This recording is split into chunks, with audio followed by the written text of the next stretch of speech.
श्रोतेहो नमस्कार. स्टोरीटेल कट्ट्यावर मी संतोष देशपांडे आपलं सर्वांचं मनापासून स्वागत करतो. मित्रहो, आजच्या कट्ट्याची सुरुवात करण्याआधी मी आपणा सर्वांना मनापासून शुभेच्छा देतो, कारण आज आपण एका वेगळ्या वातावरणाचा अनुभव घेत आहोत.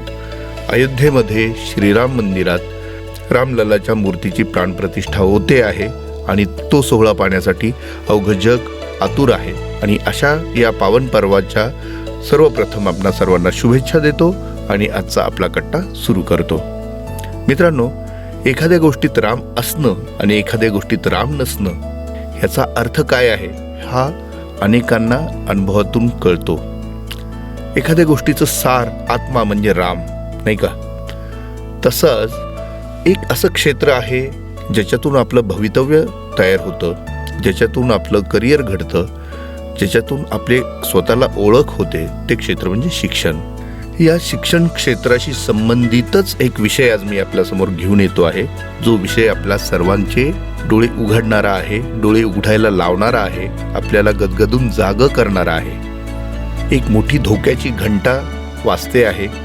ती धोक्याची घंटा काय आहे आणि या सगळ्या परिस्थितीला आता सामोरं जाण्यासाठी पालकांनी नेमकं काय करायला हवं, शिक्षकांनी नेमकं काय करायला हवं, मुलांनी काय करायला हवं, या सगळ्या गोष्टींची उलगड आजच्या आपल्या कट्ट्यामधून होणार आहे. तेव्हा ऐकत रहा स्टोरीटेल कट्टा. श्रोतेहो नमस्कार. आज मी एका वेगळ्या विषयाकडे आपल्या सर्वांचं लक्ष वेधतो आहे. तो म्हणजे असर नावाचा एक अहवाल जो आलेला आहे आणि ज्यातून आपल्या शैक्षणिक प्रगतीचं मूल्यांकन करण्यात आलेलं आहे आणि ज्यामध्ये खूप धक्कादायक गोष्टी समोर आलेल्या आहेत. आणि त्यातली सर्वात धक्कादायक अशी की आपल्या मुलांना मातृभाषेत व्यवस्थित पुस्तक वाचता येत नाही, अशी धक्कादायक माहिती यातून उघड झालेली आहे. आता हा अहवाल काय आहे, त्याच्यामध्ये काय म्हटलेलं आहे, हे सगळ्या गोष्टी मी तुम्हाला सांगेनच. मात्र या विषयावरती बोलण्यासाठी मी आज पाचारण केलेलं आहे या शिक्षण क्षेत्रातील तज्ज्ञ लेखिका विद्याताई साताळकर यांना. अभिनव विद्यालय हे जे पुण्यातील नामांकित शाळा आहे, तिथे मुख्याध्यापिका म्हणून त्यांनी प्रदीर्घ काम केलेलं आहे आणि विविध उपक्रम आणि कार्यक्रमांमधून आपल्या लेखनातून त्या पालक विद्यार्थी या दोन्ही घटकांना नवीन नवीन कार्यक्रम देत असतात. काही ना काही त्यांच्यामध्ये बीज रोवण्याचं त्या काम करत असतात. विद्याताई, तुमचं स्टोरीटेल कट्ट्यावर खूप खूप स्वागत. नमस्कार, धन्यवाद. तुमचा आवाज खरं तर स्टोरीटेलच्या श्रोत्यांना माहिती आहे. तो कसा माहिती आहे एकदा तुम्ही सांगा. स्टोरीटेलच्या कट्ट्यावर मी अशा निमित्ताने आले की झुला आठवणींचा म्हणून एक पुस्तक आहे. हे पुस्तक श्रोते हो आपल्या स्टोरीटेलवर आहे आणि विद्याताईंचा आवाज त्या पुस्तकाला लाभलेला आहे. तर अर्थात तेव्हाची ती ओळख अभिवाचक म्हणून होती, पण आज या विषयातल्या तज्ज्ञ आणि आपल्या सर्वांच्या मार्गदर्शिका म्हणून आज विद्याताई आपल्याकडे आलेले आहेत. प्रथम नावाची जी NGO आहे, प्रथम एज्युकेशन फाउंडेशन, त्यांनी देशभर actual status of education report म्हणजेच असर हे सर्वेक्षण ते दरवर्षी करत असतात. त्या सर्वेक्षणाचा रिपोर्ट अगदी काल परवा प्रसिद्ध झाला आणि त्याच्यातून अतिशय धक्कादायक गोष्ट आपल्या सर्वांच्या समोर आलेली आहे. मराठी वाचनाची क्षमता मुलांमधली घटली आहे आणि विशेषतः मराठी वाचन किंवा गणितातली साधी समीकरणं म्हणजे भागाकार वजाबाकी यासुद्धा गोष्टी त्यांना व्यवस्थित येत नाही आहेत. त्याहून धक्कादायक गोष्ट अशी की ज्या मुलांचं सर्वेक्षण त्यांनी घेतलं त्याच्यामध्ये असं निदर्शनास आलं आहे की 14 ते 18 या वयोगटातल्या मुलांना दुसरीतल्या मुलांसाठी तयार केलेला मराठीतला परिच्छेदही वाचता येत नव्हता.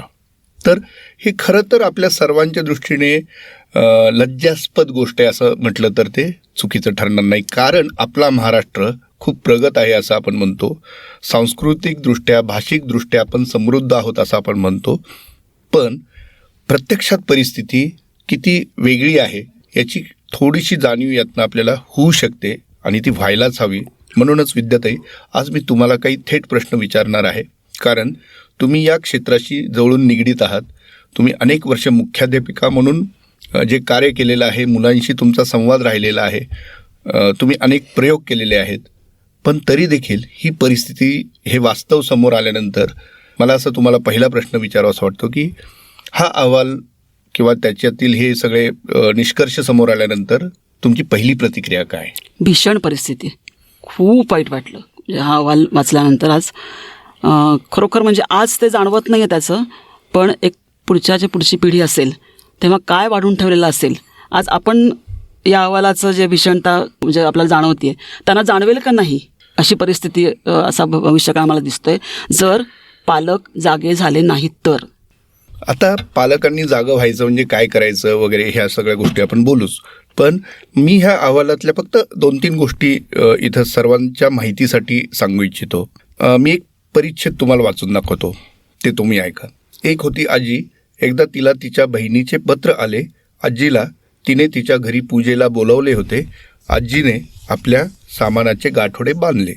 अशा स्वरूपाचा एक परिच्छेद होता.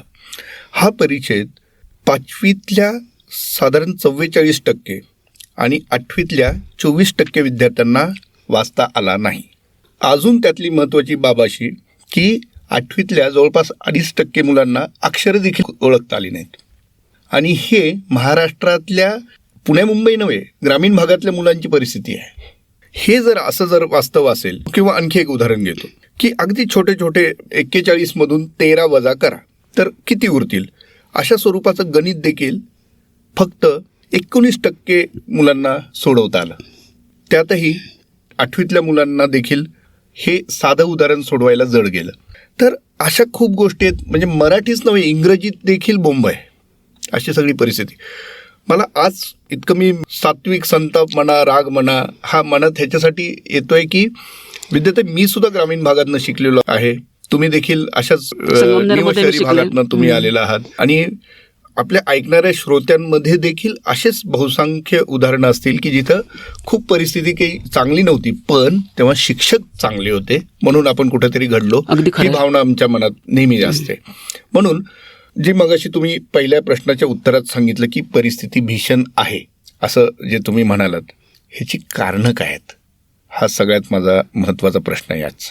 त्याच्या कारणाकडे वळण्याच्या आधी मी तुम्हाला सांगते की आपण मुलांना वाचा हे नुसतं म्हणून चालणार नाही. त्यांना घरामध्ये वाचन दिसलं पाहिजे. मुलं नेहमी अनुकरणातून शिकतात. मुलांना योगासनं करा सांगून चालणार नाही, मुलांना दिसले पाहिजे. तर हीच कल्पना मी जेव्हा अभिनवमध्ये पालक होते, पहिल्यांदा मी 97 साली पालक होते, तसा तो प्रवास माझा कसं झाला ते मी माझ्या बोलण्यातून लक्षात येईल. तर 97 साली माझी मुलगी मोठ्या गटात शिकत होती. त्यावेळी पालकसभा मला आठवते, शोभाताई भागवत यांची पालकसभा झाली. त्या पालकसभेच्या नंतर समारोपाच्या वेळी त्यावेळच्या मुख्याध्यापिका आमच्या रजनीताई दाते यांनी एक कल्पना मांडली आणि विचारला प्रश्न पालकांना की हल्ली मुलं वाचत का नाहीत, कारण त्यांना आईबाबाच वाचताना दिसत नाहीत. तर तुम्ही पालक जर तयार असाल तर मग शाळा तुम्हाला मदत करेल. तुम्ही काय करू शकता याच्यावरती, पालक आईबाबांना वाचतं करायचं आहे आपल्याला. तर पालकसभा संपली, शोभाताई गेल्या, रजनीताई गेल्या. पालकांना म्हटलं तुम्ही थांबा, मी तयार आहे, आपण किती पालक तयार आहोत, आपण उपक्रम करूया वाचनाचा. तर 7-8 पालक तयार झाले. आम्ही 100 रुपये वर्गणी काढली. समोर विद्यार्थी म्हणून दुकान होतं, त्या दुकानामध्ये मी गेले, रजिस्टर आणलं. दुसऱ्या दिवशी रजनीताईंना भेटलो आम्ही आणि आम्ही तयार होत सांगितलं. शाळेने आम्हाला कपाट कोपरा दिला, गणेश हॉल होता अभिनवमध्ये, आणि आम्ही काम चालू केलं. पुढच्या गुरुवारपासून आम्ही पुस्तकांची देवघेव चालू केली. पहिली आम्हाला बरीच पुस्तकं शाळेने दिली, पालकत्वावरची होती, चांगली शिवाजी सावंत, शिवाजीराव भोसले, बाबासाहेब पुरंदरे, सगळ्यांची पुस्तकं खूप आम्हाला मिळाली आणि आम्ही देवघेव चालू केली. त्यावेळी आमच्याबरोबर काम करायला बराच मोठा म्हणजे हरी नरके होते, सुधीर परळीकर होते, नंतर त्यावेळी श्वेता देशपांडे आठवतात मला, गौरी जोशी, नंतर मिताली सावळेकर होत्या, नंतर ठोंबरे आम्हाला जॉईन झाल्या, सुवर्णा देवसख्खे होत्या. असं आम्ही ते पालकांसाठी ज्ञानरंजन ग्रंथालय चालू केलं. त्याचं वैशिष्ट्य म्हणजे 97 साली चालू केलं मार्चमध्ये आणि त्याचं उद्घाटन 98 साली झालं शाळा सुरू झाल्यानंतर. त्यावेळी मधुकाका कुलकर्णी श्री विद्या प्रकाशनचे, नंतर राजीव बर्वे दिलीप राज प्रकाशनचे, त्यांनी आम्हाला 8,000ची पुस्तकं दिली आणि पुस्तकांचा प्रवास सुरू झाला. दिलेलं शकुंतला लाटकर तेव्हा लिहित होत्या मुलांची ती पुस्तकं आम्हाला मिळाली. अशी प्रवास चालू झाला. आम्ही मग ते माझी मुलगी पुढे पहिलीत गेली. तर मी विचार केला की हे सगळं आपण मुलांसाठी करतोय, पालकांना देतोच आहे. पालकांचा खूप छान प्रतिसाद होता. पालक आम्हाला त्यांच्या वाढदिवसाला, आजोबांच्या वाढदिवसाला किंवा जयंती असतील, पुण्यतिथी असतील, घरातल्या पुस्तकं द्यायला लागले याच्यासाठी. त्यावेळेचं मला आठवतात पालक की श्रीपाद ब्रह्मे नीलच्या वाढदिवसाला दर पुस्तकं आम्हाला आणून द्यायचे. म्हणजे पालकांनी जर इंटरेस्ट घेतला काय होतं ते उदाहरण देण्यासाठी तुम्हाला सांगते मी की तेव्हा ते आम्हाला पुस्तकं द्यायचे. नंतर मग मुलं, त्याच्यामुळे घरामध्ये वातावरण असलं की मुलं वाचायला लागतात. तर नील तेव्हा इतका वाचायला लागला की एकदा मला आठवतं मी पुस्तकाचं प्रदर्शन शाळेमध्ये भरवायची. मी पूर्व प्राथमिकची मुख्याध्यापिका होते. तर पूर्व प्राथमिकसाठी प्राथमिक आणि हायस्कूल दिघांचं प्रदर्शन भरवलं होतं आणि तेव्हा नील आला वरती आणि म्हणाला, विद्यार्थी माझ्याकडे पुस्तक घेण्यासाठी पैसे नाही आहेत. तो हायस्कूलला गेला तोपर्यंत. तर मला पुस्तक घ्यायचं आहे. तर मला इतकं भरून आलं. म्हटलं तुला कुठली किती घ्यायची तेवढी पुस्तकं घे. पण तो आज नील इतकं छान लिहितो का? कारण तो वाचतोय छान. म्हणजे वाचनाचं काय काय फायदे असू शकतात. घरामध्ये जर वातावरण वाचनाचं ठेवलं तर काय होऊ शकतं ते उदाहरण घेण्यासारखं आहे. तर तो सांगायचं म्हणजे आम्ही पालकांसाठी ग्रंथालय चालू केलं. मग मुलांसाठी काय करू शकतो, तर अभिनवच्या पारावरती मी पुस्तकं घेऊन बसायला लागली. एक शाळा सुटते दुसरी भरते या काळामध्ये. तर मग त्या याच्यामध्ये इतका कमी वेळ असायचा की मोठी पुस्तकं काही शक्य नाही. मग ती चित्रांची पुस्तकं, चंपकसारखी पुस्तकं. नंतर त्यावेळी मी पालकनीतीसाठी काही काम करायची. दिवाळी अंक पालकांसाठी ठेवायची, कारण पालक मुलांना न्यायला आणायला यायचे. तर मुलं वाचायची, मुलं भांडायची, त्यांना मी ओढून आणायची भांडण चालू असताना. आणि मुलं येऊन वाचायची, चाळायची पुस्तकं वाचायची म्हणण्यापेक्षा. मग एक मुलगा मला म्हणाला की मुकुंद जोशी त्याचं नाव. तो मला म्हणाला, विद्या काकू मला हे पुस्तक इथे वाचून होत नाही, मला घरी द्या ना पुस्तक. तर म्हटलं इथेच वाचण्यासाठी आहे. मग म्हटलं बघूया आपण पुढच्या वर्षी प्रयत्न करू.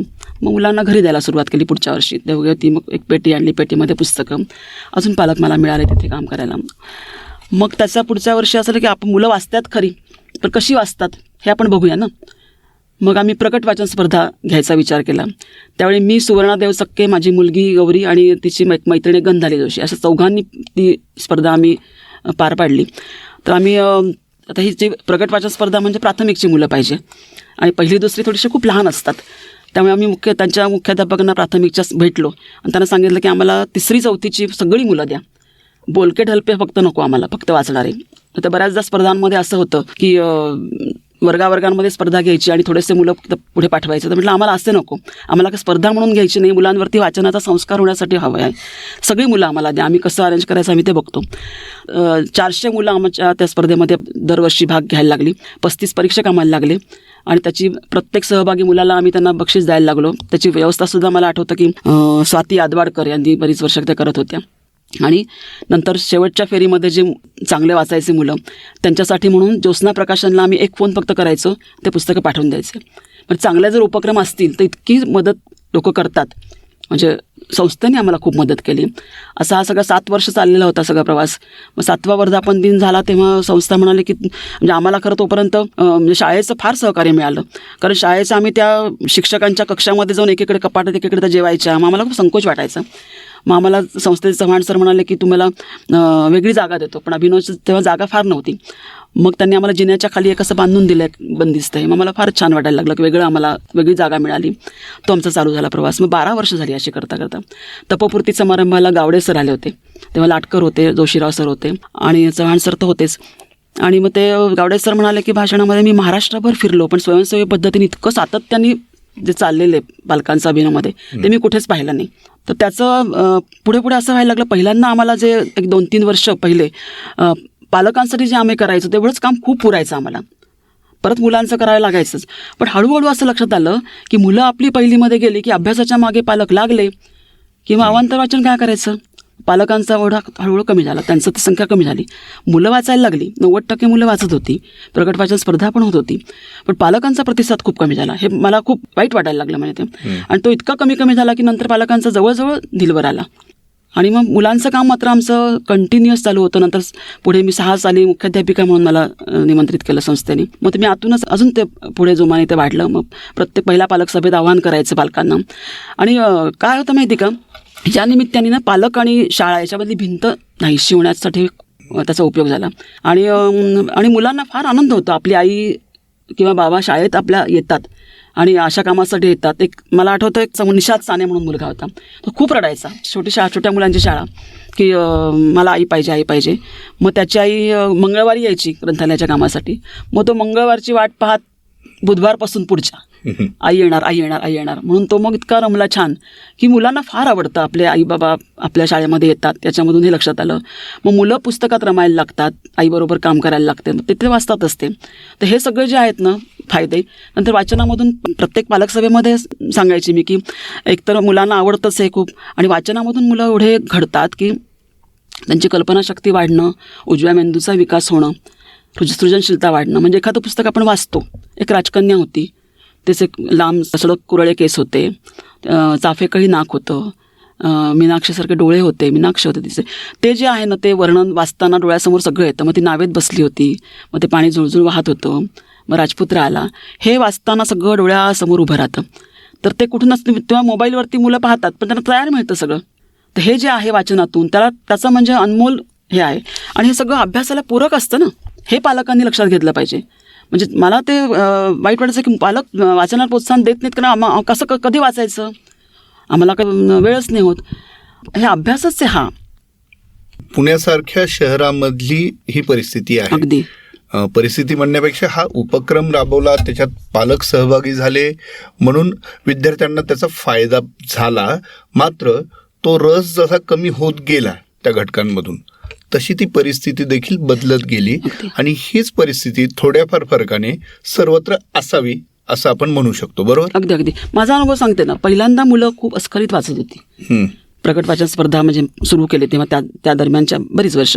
नंतर मग शेवटी जेव्हा लक्षात आलं की हे तुम्ही जे आता उतारा सांगितलं ना, आ जी ने अला का ना, असे वाचायला लागले तिसरीतली मुलं. मग तो परिणाम म्हणजे पालकांचा कमी झाला, बरोबर मुलांचाही कमी झाला. ही इंग्रजी शाळांमध्येच परिस्थिती का मराठी शाळांमध्ये? मराठीमध्ये सुद्धा म्हणजे आता तर अशी परिस्थिती, म्हणजे मी या निष्कर्षाला आलं की आपण मराठी माध्यमामध्ये घालावं, हे आता स्वप्नरंजन झालं. घालावं हे खूपच म्हणजे आदर्शवादच येतो, पण ते होत नाही आहे. आता मग माध्यम कोणतंही असो, पण मातृभाषेची गोडी लागण्यासाठी वाचनाला पर्याय नाही. मॅडम, मला एक गोष्ट यात कळत नाही की तो जो परिच्छेद मगाशीचा दाखवला तुम्हाला किंवा मी उद्धृत केला, तो होता दुसरीतला. वाचायला सांगितला होता 8वीतल्या मुलांना किंवा 5वीतल्या मुलांना. आता त्यांची समज, भाषेची समज वगैरे नक्कीच चांगली असणं अपेक्षित असतं. तर त्यांनाही तो जर वाचता येत नसेल तर त्यातनं काय समोर येतं, म्हणजे काय म्हणायचं आपण? या पायाच पक्का नाही आहे त्यांचा. म्हणजे मग वाचन कमी पडलंय म्हणून असं होतंय? वाचन कमी पडणं नक्कीच, कारण अवांतर वाचलं तरच शाळेतलं वाचणार ना, किंवा कुठलंही आहे पुस्तकं वाचणार. त्यांचं सुरुवातच त्यांची कमी होऊन होती, म्हणजे त्यांचा पायाच घातला जात नाहीये. मग पालकांचं जसं तुम्ही सांगितलं तसं शिक्षकांचाही याच्यामध्ये काही दोष आहे किंवा काही उणीव त्यांच्याकडनं राहून जाते, असं काही आहे का? सगळ्यांनी मिळूनच प्रयत्न केले पाहिजे. फक्त शाळा आहे की शाळा असं न म्हणता पालकांनी पण केले पाहिजे. आता कसं आहे माहिती का, ग्रामीण भागामध्ये किंवा इव्हन शहरी भागामध्ये पण मराठी माध्यमात घालणारे पालक असतील. काही थोडेसे पालक आहेत त्यांना वाचता येत नसेल समजा, तर इतर पालकांनी पुढाकार घेऊन, जसं आमच्याकडे पालकांनी जो उपक्रम चालवला आहे वाचन कळायचा अभिनवमध्ये, आतासुद्धा करोनामध्ये काही दिवस बंद पडला होता, आता परत तो यावर्षीपासून चालू होते. बिल्डिंग नवीन बांधतात, त्यामधल्या गॅप पडली होती. सगळ्या शाळांमध्ये अतिशय प्राधान्याने याला महत्त्व दिलं पाहिजे. वाचनावरतीच सगळं अवलंबून आहे. तुमचा अभ्यास आहे, तुमचा रिझल्ट आहे, फक्त मार्कांना महत्त्व देऊ नका, मार्क आपोआप चालत येतील तुमच्याकडे. म्हणजे हा मग पूरक अभ्यास म्हणून आपण त्याला दुय्यम लेखतोय असं होतंय? नाही, म्हणजे त्यांना पूरक अभ्यास नकोच, हा महत्त्वाचा अभ्यास आहे, महत्त्वाची गोष्ट म्हणून याच्यावरती लक्ष दिलं पाहिजे. त्यासाठी काय करता येईल, परिपाठाला प्रत्येक मुलाला तू उठ रे वाच, हे त्याला त्याच्या पाठीमागे दट्ट्या पाहिजे. प्रकट वाचन स्पर्धा आम्ही का चालू केली, त्यानिमित्ताने मुलं, अरे मला अनोळखी उतारा येणार, आम्ही काय उतारा आधी देत नव्हतो, अनोळखी उतारा वाचायला लागणार आहे, मग मला वाचता आला पाहिजे, मग घरी वाचायला पाहिजे, असं करून मुलं तयार होते. जसं परिपाठाला मला उठवणार आहेत आणि मला वाचायला लागणार आहे, हा जेव्हा दट्ट्या त्याच्या मागे असेल तेव्हा तो शिकेल. बरं, तुम्ही ही जी सगळी पार्श्वभूमी सांगितली, तुम्ही राबवलेले उपक्रम असतील, मुलांकडनं त्याचं झालेलं एक स्वागत असेल किंवा एक स्वीकारार्हता चांगली होती, पालकांचा प्रतिसाद होता, ह्या सगळ्या गोष्टी होत्या. पण मला वाटतं की हे सगळं 2010 पर्यंत कदाचित ती परिस्थिती असावी. त्यानंतर आपण झपाट्याने आपला स्क्रीन टाईम वाढत गेला, मोबाईलचा वापर वाढत गेला, अगदी खरं, आणि ह्या सगळ्या गोष्टी रोजच्या आयुष्याचा भाग बनल्या. त्याचा देखील वाचनावरती मोठा परिणाम झाला. आज पुस्तक सोडा, वर्तमानपत्र सुद्धा मुलं वाचत नाहीत. मग अशा मुलांना 4 पुस्तकं समोर ठेवली तर ते वाचतील ह्याची हमी पालक देऊ शकत नाहीत. ह्या सगळ्या गोष्टींमध्ये मुलांमध्ये जर घरीच जर संस्कार नसतील वाचनाचे किंवा त्याचे प्रयत्न नसतील तर ही आवड येणार कशी आणि ती जोपासली कशी जाणार, असा एक प्रश्न माझ्यासारख्या सर्वसामान्य पालकाच्या मनात येऊ शकतो. याच्याविषयी तुम्ही काय चिंतन करता? मला काय वाटतं माहिती का, शाळेमध्ये काय करू शकतो आपण, शाळेमध्ये शिक्षकांना खरं म्हणजे याच्यासाठी परत वेगळा वेळ देणं अवघड आहे. तर मग शाळांनी एका महिन्यामध्ये एक अवांतर पुस्तक मुलांनी वाचलंच पाहिजे. हे कंपल्सरी आपण सक्तीचं करू शकतो. मग तुला त्यातलं काय आवडलं, त्याला काहीतरी ग्रेड द्यायचं, मार्कांचं म्हणजे गृहपाठ म्हणूनच द्यायला जायचा तो, की महिनाभरामध्ये एक पुस्तक वाचून झालं पाहिजे आणि त्याचं मग पुस्तक का आवडलं नाही, त्यातलं काय आवडलं, त्याचं परीक्षण. त्या फार मोठा शब्द झाला, पण ते तू लिहायचं आहे. नंतर हस्तलिखित ते करणं, तयार करणं प्रत्येक म्हणजे पूर्वी तर असायचंच, काही शाळांमध्ये सगळे उपक्रम होतही असतील, पण जिथे होत नसतील त्यांनी अगदी म्हणजे सक्तीचं केलं पाहिजे की हस्तलिखित तयार करणं. मग त्यानिमित्ताने वाचन होईल. नंतर चांगले उतारे लिहिणं. पूर्वी मी पुस्तक वाचत असताना कधी म्हणजे चांगलं नसलं की खुणा करायच्या आणि त्या लिहून काढायचं आणि त्याचं निबंधांमध्ये उपयोग करायचा आणि मग 10पैकी 9.5 वगैरे मार्क मला मिळायचे. तर मार्कचा तुम्ही उल्लेख केलात म्हणून विचारलं. ह्या गोष्टीला गुण नसतात हा समज असल्यामुळे त्याच्याकडे कानाडोळा होतोय, दुर्लक्ष होतंय. याला गुणच पाहिजे. तर त्याला ते हेच पाहिजे, ग्रेड पाहिजे, गुण पाहिजे, काहीतरी त्याचं हे झालं पाहिजे मूल्यमापन. कारण वाचनाचा पहिला नंबर त्याला दिला पाहिजे आणि त्याला एवढं महत्त्व दिलं जात नाही, कारण तोच पाया आहे खरं. म्हणजे प्रत्येक धड्याच्या खाली आता QR कोड असतो आणि ते कशावरून घेतलंय ते गोष्ट ते असतं. मग ते पुस्तक जे आहे ते पुस्तक लायब्ररीमध्ये, ग्रंथालयामध्ये ठेवून ते पुस्तक वाचलं गेलं आहे का, त्याचं मूल्यमापन झालं पाहिजे. मगाशी तुम्ही उल्लेख केलात शिक्षकांनाही तेवढा पुरेसा वेळ देता येत नाही, हे एक प्रॅक्टिकल रिझन असेल मे बी. पण मी असंही पाहतो किंवा अशी काही उदाहरणं माझ्यासमोर आहेत की शिक्षकांचाही मातृभाषेचा किंवा मराठीचा पाया कच्चा आहे असं जाणवतं. ठीक आहे, आपल्याला आक्षेप नाही घ्यायचा, पण ही उणीव कुठेतरी आपल्या सगळ्या सिस्टीममध्ये नक्कीच असावी. मग अशा काही गोष्टी आहेत की ज्यामुळे शिक्षकांमध्ये सुद्धा ती आवड असेल, ती जोपासली जाईल. शाळा, पालक, विद्यार्थी हे सगळे घटक भाषेशी कनेक्टेड राहतील. काय वाटतं तुम्हाला? नक्कीच ना. म्हणजे त्याचं शिक्षकांना करायचं खूप असतं, पण खरोखर वेळेच्या अभावी करू शकत नाही.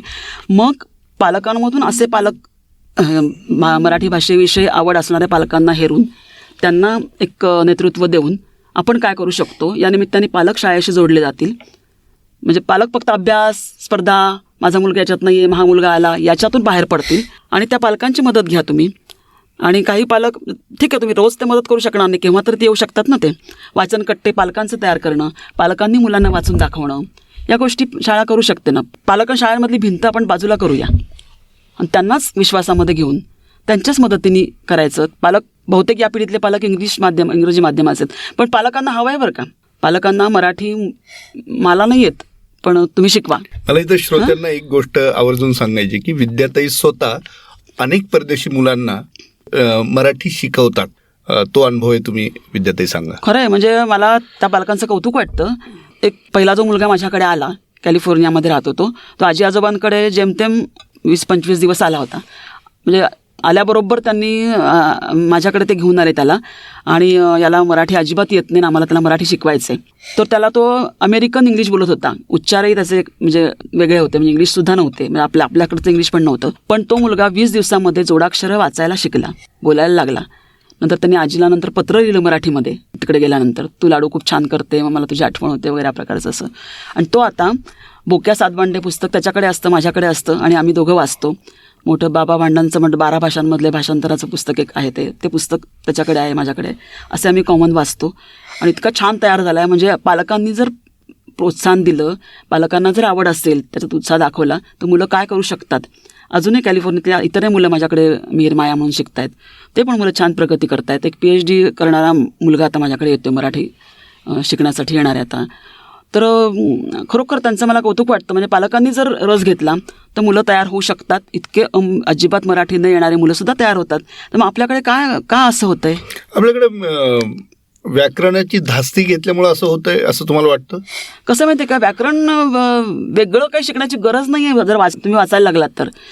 माझ्यावर जो व्याकरणाचा संस्कार झाला ना, तर मला माहीत नाही, मला माहिती आहे. तर माहीत म्हटल्यानंतर ही दुसरा पाहिजे आणि माहिती म्हटल्यानंतर ही पहिला पाहिजे. हे वाचताना इतक्या वेळा गेलेला असतो ना शब्द, की वेगळं शिकायची गरजच पडत नाही. त्यामुळे वाचनातून आपोआप घडतं. व्याकरणाची धास्ती घ्यायची काहीच कारण नाही आहे. बोलायला सुद्धा आपण म्हणजे इतके विचित्र बोलतो की प्युअर मराठीमध्ये कॉन्व्हर्सेशन मस्ट आहे असं जर बोललं जाते तर लिखाण तर फारच बाजूला राहिलं. निदान मराठीमध्ये बोलायला तरी हवं आहे. आणि थोडंसं ना इंग्रजी माध्यम शाळांमध्ये मराठी बोलूच नका घरी, असं जे काही शाळांमध्ये सांगितलं जातं ते नको आहे. ते पण विद्यार्थ्यांच्या सर्वांगीण प्रगतीसाठी मातृभाषा का मदतीची आहे, का महत्वाची आहे? अगदी खूप मूलभूत प्रश्न आहे हा. कारण आपण आपल्या घरामध्ये मातृभाषेमधून सगळं वातावरण असतं, बोलतो मातृभाषेमध्ये आणि विचार पण मातृभाषेतून करतो आणि शिक्षणाचं माध्यम इंग्लिश असतं. त्यामुळे होतं काय माहिती का, विचारशक्तीच थांबते. जर तुम्ही मातृभाषेची गोडी लागली नाही, वाचन केलं नाही, त्याशी जोडले राहिला नाहीत, तर ते विचारशक्ती थांबते. आणि मग तुम्हाला कसं समजणार समोरचा माणूस असा का वागला? तुमची विचारशक्ती जर विकास झालेला असेल तर तो आपण विचार करू शकतो की हा असा ना, लगेच आपण संतापत नाही, लगेच राग नाही येत आपल्याला. कारण आपण ते वाचनातून शिकलेलं असतं, आपल्या भाषेशी जोडलेलं असतं की हा याच्यामुळे असं वागला असेल, हे कारण असेल त्याचं. हे जे आहे किंवा सगळ्यांशी कुठल्या वयाच्या व्यक्तीशी मी संवाद करू शकते का? कारण मी वाचते, माझ्याकडे शब्दसंपत्ती खूप आहे, विचार खूप आहेत, वेगवेगळे विषय आहेत माझ्याकडे. हे जे आहेत ना, तुम्हाला पुढे जायचं आहे, मोठं व्हायचं आहे, मार्केटिंग करायचं आहे, स्वतःचं मार्केटिंग करायचं, स्वतःच्या प्रॉडक्टचं मार्केटिंग करायचं आहे, मग तुमच्याकडे शब्द पाहिजे ना, शब्दसंग्रह पाहिजे. आणि एक भाषा जर विकसित झाली की इंग्लिश भाषा आपोआप येते, ती आपल्याला शिकायचीच आहेत ना, त्याचं काही म्हणजे वावडं नाही आपल्याला ते. पण तिला मावशीचं स्थान द्या, हिला आईचं द्या. त्यामुळे आईच्या भाषेमध्ये भाषा पूर्ण शिकून घ्या, मावशी आपोआप तुमच्याकडे येईल चालत. हे खूप महत्त्वाचं आहे. दुसरी गोष्ट काय माहिती का, आपलं खूप मला वाचायची गोडी लावायची कशी, हा पालकांचा खूप मोठा प्रश्न आहे. कसं काय करायचं? तर मी नेहमी पालकांना सांगते की कसं माहिती का, एक तर अगदी लहानपणी वाचायला येत नाही, कंटाळा पण येतो वाचायचा, कारण येत नसतं, किंवा इंग्रजी माध्यमाच्या मुलांना वाचता येत नाही. मग काय करायचं माहिती का, रोज रात्री झोपताना 10 मिनिट तर देऊ शकतो आपण. त्यानिमित्ताने बाबा मुलांजवळ येतील आणि एक पुस्तक घ्यायचं, एक गोष्ट पूर्ण असेल तर ती आपण वाचायची, त्याला वाचून दाखवायची, पूर्ण गोष्ट वाचून दाखवा. काही दिवसांनी असं करायचं, 10 ओळींची जर गोष्ट असेल तर 10 ओळी आपण वाचायच्या. नंतर काही दिवसांनी 9 आपण एक त्याला वाचायला सांगायची, मग 8, 2, 7, 3, 6, 4, 5, 5 असं करत करत एक परिच्छेद तू, एक परिच्छेद मी, नंतर मग एक गोष्ट तू वाच, एक गोष्ट मी वाचतो, असं करत करत जर आपण मुलांना वळवलं तर मग त्याला चांगली गोडी लागते. आणि त्यांना ते एकदा मी सांगते ना, कुठली गोष्ट खरोखर खूप कमी काळ, 21 दिवस जरी तुम्ही केली ना, तर 22व्या दिवशी तुम्ही पुस्तक हातात घ्याल. वा, पहिले 21 दिवस खूप महत्वाचे आहेत. 21 दिवसात तुम्ही लगेच फॉर्म्युला देऊन टाकलेला आहे. अगदी. आणि आपल्या स्वतःपासून ही सुरुवात आपण उद्यापासूनच करू शकतो. नक्की. उद्या का आजपासूनच. उद्या कशाला, उद्या उजाडत नसतो.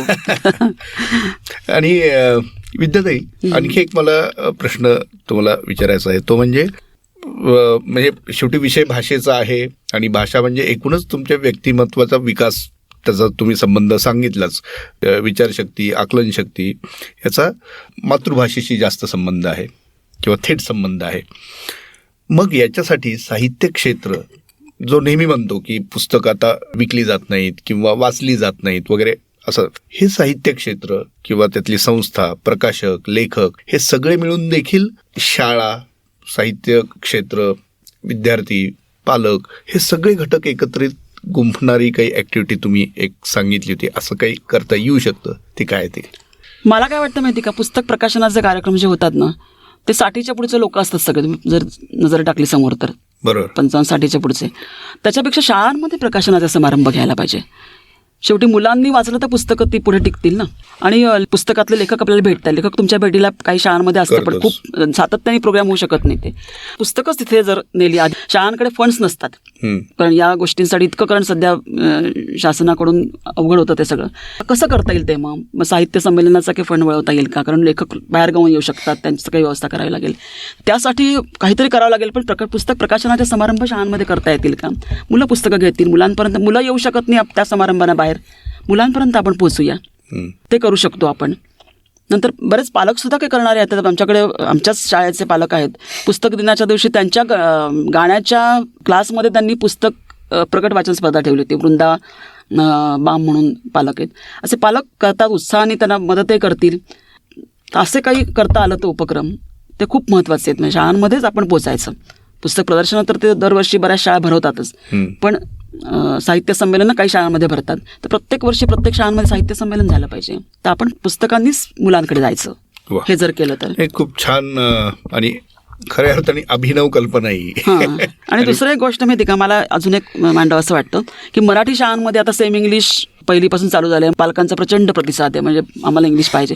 तसं इंग्रजी माध्यमांमध्ये KG पासूनच मराठी बोलणं आणि वाचन, अक्षर ओळख ही KG पर्यंत, सिनियर KG पर्यंतच पूर्ण झाली पाहिजे.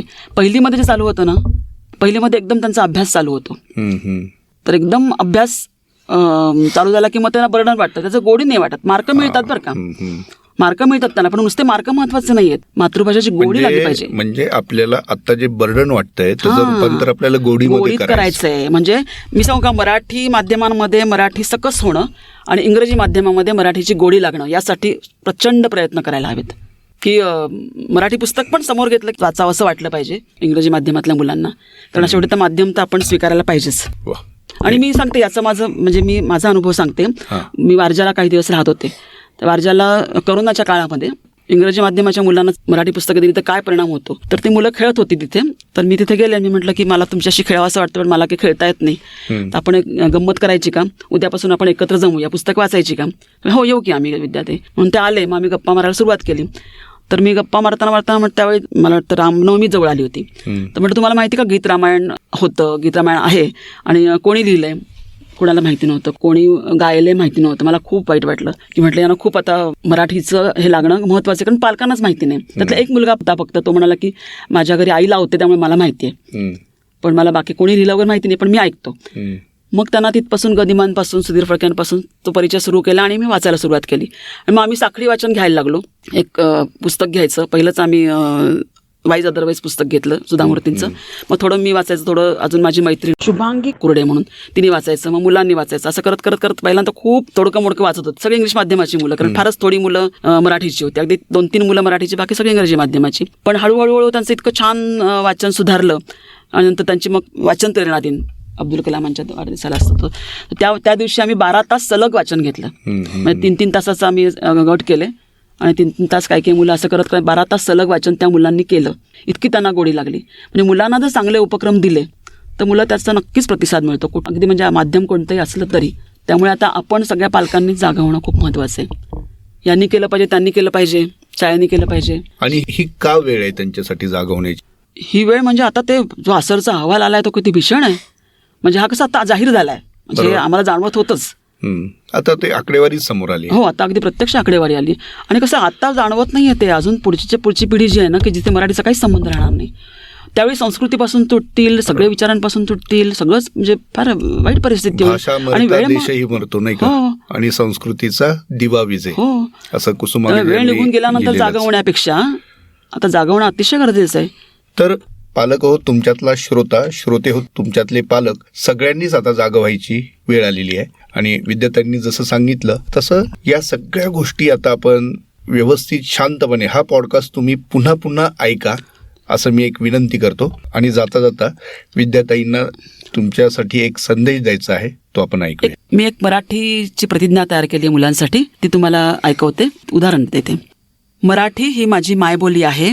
माझ्या मायबोलीचा म्हणजेच मराठी भाषेचा मी अभिमान बाळगेन. मराठी येणाऱ्या व्यक्तीशी मी मराठीतूनच बोलण्याचा आणि मराठीतून व्यवहार करण्याचा आग्रह धरेन. मराठी बोलताना मध्ये इतर भाषेतील शब्द न वापरता पूर्ण मराठीतून बोलेन. माझ्या संपर्कात येणाऱ्या मराठी न येणाऱ्या व्यक्तीला मी मराठी शिकवण्याचा प्रयत्न करेन. इतर भाषांचा मी जरूर आदर करेन, पण माझ्या मराठी भाषेला मी आईचा मान देईन आणि तिला उच्च पदावर नेण्याचा प्रयत्न करेन. तुम्हाला सांगायला मला आनंद वाटेल की मी जयंत नार्वेकरांची जेव्हा मुलाखत घेतली होती एका मासिकासाठी, तेव्हा ते मराठी मासिक होतं, त्याच्यामुळे त्यांनी पूर्ण मुलाखतीमध्ये एकही इंग्रजी शब्द वापरला नव्हता.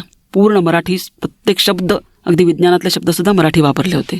मुद्दा मी मांडला की आता शेवटी भाषेचं माध्यम, शिकण्याचं माध्यम कोणतंही असो, इंग्रजी असो मराठी असो, याचं एकच उदाहरण देते मी तुम्हाला. माझ्याकडे डे केअर पण माझ्याकडे चालवते मी. त्याच्यामध्ये सर्वे तुषार देशमुख म्हणून एक मुलगा माझ्याकडे येतो. तो मुलगा इंग्रजी माध्यमात जातो, 5वीतला मुलगा आहे. त्याच्या घरामध्ये आईवडिलांनी वाचनाचं वातावरण इतकं छान दिलेलं आहे. तो मुलगा मराठीमध्ये लिहितो, इंग्लिशमध्ये लिहितो, पुस्तकं GNची पुस्तकं वाचतो.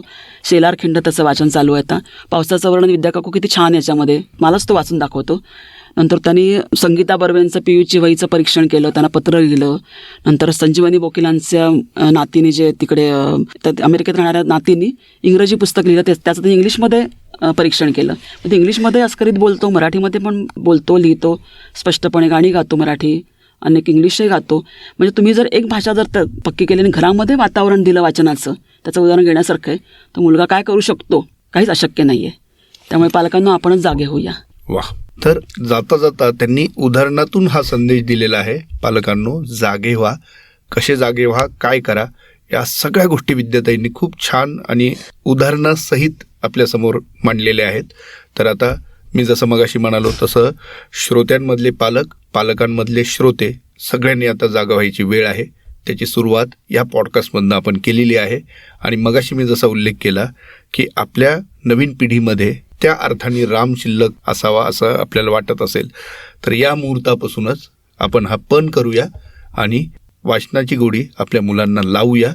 त्यासाठी जे काही घडेल आपल्या हातून सगळेजण मिळून करूया. त्यासाठी ज्याला ज्याला मदत शक्य होईल इतरांना द्यायची ते सगळेजण एकमेकांना मदत करतील. ज्याला खारीचा वाटा उचलायचा ते उचलतील, ज्यांना सिंहाचा वाटा उचलायचा असेल तेही उचलतील. वा. आणि हे आपल्या मातृभाषेवरती जर उद्या अशी गदा येत असेल तर आपण सर्वजण मिळून या परिस्थितीचा सामना करूया आणि आपल्या पुढच्या पिढीला सशक्त बनवूया, समर्थ बनवूया. वेळात वेळ काढून आज इथे आलात आणि इतका छान संवाद साधलात त्याबद्दल तुमचं मनापासून आभार. स्टोरीटेलचे पण अतिशय मनापासून धन्यवाद.